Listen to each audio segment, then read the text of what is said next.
Wow, guys, Byron Donalds just destroyed Dana Bash when you try to make Obama look like a good guy. You got to check this out. Byron Donalds, a supporter of Donald Trump. We have a lot to get to. I want to start with your state of Florida. Hurricane Milton devastated the state generally and parts of your district as well. President Biden is in Florida today. How is your community doing? We're recovering. We need power to be restored. I know work crews and the different power companies are working round the clock to do that. There are people in my district, but I know throughout Florida, who took on flooding in their homes. So they're in the process now of having to, get the muck out of their houses and try to rebuild. For some of my residents, they just finished rebuilding from Hurricane Ian 2 years ago, and now they have to restart that process. So that's very devastating. Guys, I don't want this to be one of those videos where I pause it a lot, but what I noticed on CNN and these other horrible outlets, news outlets, that he could say firsthand that he knows people there that are experiencing bad stuff there with the hurricane. And then with the cats and dogs situation, JD Vance, he's been to Ohio plenty of times. He knows people there that may have got their cats and dogs eaten, but they don't respect that when it's coming from a Republican. That's what I noticed. Let's keep going, guys. For those families, and we're going to be with them every step of the way. In terms of just restoration for Southwest Florida in particular, once we get power back on throughout the entire county, we'll finish the rebuilding process once again. Well, Congressman, as you were just talking about the devastation there from a natural disaster last night, the former president threatened to withhold wildfire aid from California over the state's water and environmental rules. Listen to what he said. We're going to take care of our farmers. We're going to take care of your water situation. And we'll force it down his throat. And we'll say, Gavin, if you don't do it, we're not giving you any of that fire money that we send you all the time for all the forest fires that you have. Are you comfortable with that, particularly given how you are seeing firsthand how important it is for federal help in a time of natural disaster? Well, actually, Dana, this is a great question. I think when you look at Florida versus California, taking in hurricane force winds and massive flooding is one thing. There's not much the state of Florida can do to prevent that. You compare that with California's environmental policy. A lot of their forest fires are mostly caused because the state of California blocks the management of their lands. They don't clear the underbrush. We do that here in Florida, which is why you don't have the major issues of massive forest fires raging through our state. But California doesn't do the simple work of clearing underbrush. So who that really puts at risk are the citizens of California. And this is, in my view, radical environmental policy, decades long in that state. And so what ends up happening is that taxpayers have to foot the bill for this every single year. Well, the I think topography what Donald of Trump is really California and getting Florida, at as you is know, that is very California should actually take care of this problem as well. as you know, It is very Did you guys notice she tried to talk over him immediately once he starts stating facts, right? He didn't let that happen. That's what I respect a lot about Byron Donalds, guys. Him and JD Vance are kind of the same when it comes to angry reporters like this that think they're doing their job when in reality they're just following a script. Let's keep going, guys. very different, but if different. you leave fuel on the ground in terms of branches and underbrush, it does contribute to larger forest fires. It simply does. So are you saying that you're comfortable with President Trump saying that if he is elected again, he will withhold federal aid for fires in California?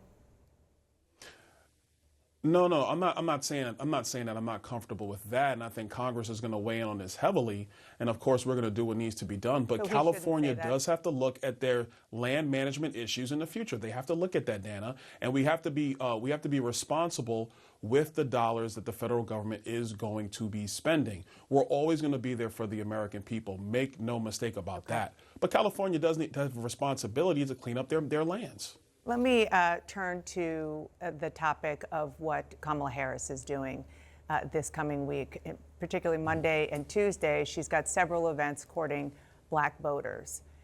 I know that you are talking about the black vote coming out, particularly black men, for Donald Trump. You're trying to help him along with that.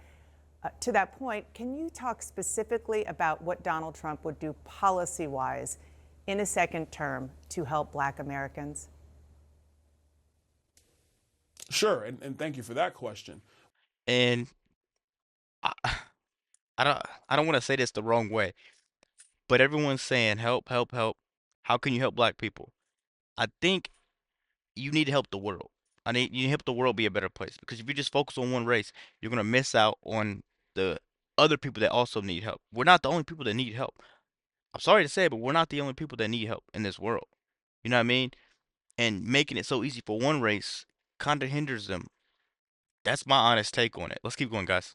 What Donald Trump is going to do is going to be actually quite similar to what he did in his first term. When you lower tax rates, when you cut these reckless and crazy policies that are now in the Kamala Harris administration, and you cut those regulations down, what it does is it frees up the ability for businesses to thrive, for people to be able to earn more money, for them to be able to keep more money in their pockets.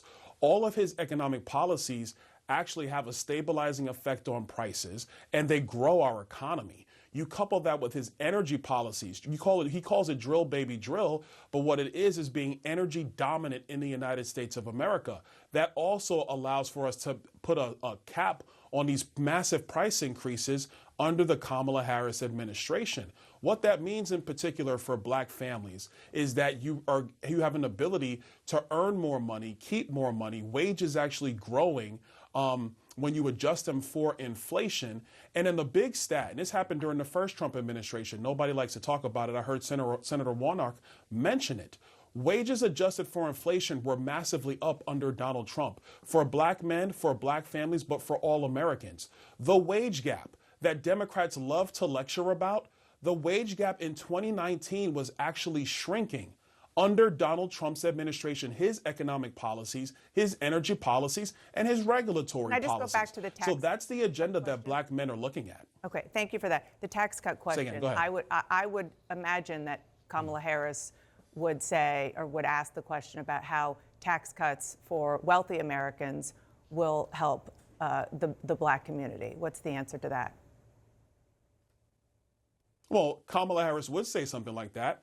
But we know that she's wrong because economically she's been wrong for the last 1,400 days. If you look at Tax Cut and Jobs Act, it cut tax rates across the board, mostly for middle class families. So this is why wages adjusted for inflation for black families was higher under Donald Trump than any other administration in the history of our country. That is a record of economic success. Let me just quickly play for you what former President Obama said exactly on this question of the economy a couple of days ago. Yeah, it was pretty good because it was my economy. It wasn't something he did. I had spent 8 years cleaning up the mess that the Republicans had left me the last time. He didn't do nothing except those big tax cuts. How do you respond to that? I tell you what, the Democrats are running out of tricks. I think take this, look at this like it's a hat, right? I have my tea. They're pulling out Obama. You know, that's their last little trick. They're pulling out Obama to try to win over these votes. I'm here. I'm not leaving here. I'm here. That they're doing every trick to have rappers, all types of stuff. That you're not gonna you're done confusing me. You're not gonna keep confusing me with these rappers, all this stuff that you care about me. I know you don't. I'm sorry. I know you don't care about me. So I'm not gonna go out and vote for you. So you can have Obama crawl back to wherever cave he came out of. Cause that guy was horrible. Let's keep going, guys. Very easily. I was working in finance during Barack Obama's administration. Let me tell you, the economy under his especially the last 5 years, was growing at about 1 to 1.5% per year. I think at the time, President Obama was saying that, this era of large economic growth is something of the past. We're going to have a more consistent economy. Well, in his words, a consistent economy meant one that barely grew. So when Donald Trump came in, he brought his tax cut policy in, which cut taxes across the board for everybody in our country. Coupled the fact that he did cut massive regulations from the Obama administration. And what did we see? Economic growth in the United States went from 1.5% under Barack Obama to 3.5% under Donald Trump. Wages adjusted for inflation, like I said, because it's the truth, increased for every subgroup of Americans in our country. The wealth gap was closing. We were actually booming economically far more than we did under Barack Obama. So that's a cool statement he made on the stump, but it's not true. Congressman, before I let you go, I do want to ask about a law that Congress passed, a new version of the Electoral Count Act. They passed it 2 years ago, and it makes it harder to object to certifying election results on January 6, 2025 and beyond. Some Trump allies have argued that's unconstitutional. The House Speaker hasn't taken a clear position. Should Congress follow that law in certifying the 2024 presidential election? Look, I think when you're talking about the election this November, the thing that people want is that local jurisdictions follow the law passed by the states. As long as everybody does that, there's not going to be any problem certifying this election this November. But what really matters about this election are the issues facing the American people, not the Electoral College Count Act. Because what we need is a president who's going to secure our border, actually make our foreign policy be strong again and make sense again. That's what matters. Are you going to follow the new law about certifying? And I've been very clear, Dana, as long as states and jurisdictions follow election procedures in their states, there will be no problem for me or anybody on Capitol Hill. All right. Well, that's a giant loophole that you're leaving there, which there's no evidence that has not happened. It didn't happen in 2020. That's not a loophole. That's actually not a loophole, Dana. It is. And if you look at what happened in Pennsylvania, Arizona, and other jurisdictions in 2020, they did not follow election procedures passed by the state legislature. That's an empirical fact. Evidence of widespread fraud that went through, 60 court cases and even Dana, I did not say fraud. You said fraud. What I'm talking about, and if you want to talk about it, let's be clear. You had the state of Pennsylvania where the state Supreme Court said they would count ballots 3 days after the polls closed in Pennsylvania in 2020. That's a violation of state law passed by the legislature, signed by the governor. But that's what happened in the state of Pennsylvania. That's one example. Okay. Well, Congressman, this has been litigated, and I'm assuming that a lot more of it will be litigated. Let's just hope that everybody watches the votes counted and takes a breath and lets them be counted, particularly in Pennsylvania, which doesn't start to count by law until Election Day. Thank you for joining me. I appreciate it. So, guys, they have until Election Day to count the votes from Pennsylvania. What do you think they're going to do with them? What do you honestly think they're going to do with those votes? I pray to God that's not what happens, but what do you think they might do? I think it's a possibility, but I know a lot of these people are starting to wake up to the truth. And a lot of you guys that are subscribed to me are woke up to the truth way before me. I want to thank you guys for coming here today. Don't forget to like, comment, subscribe if you're new, and be sure to let me know what to react to. We're out.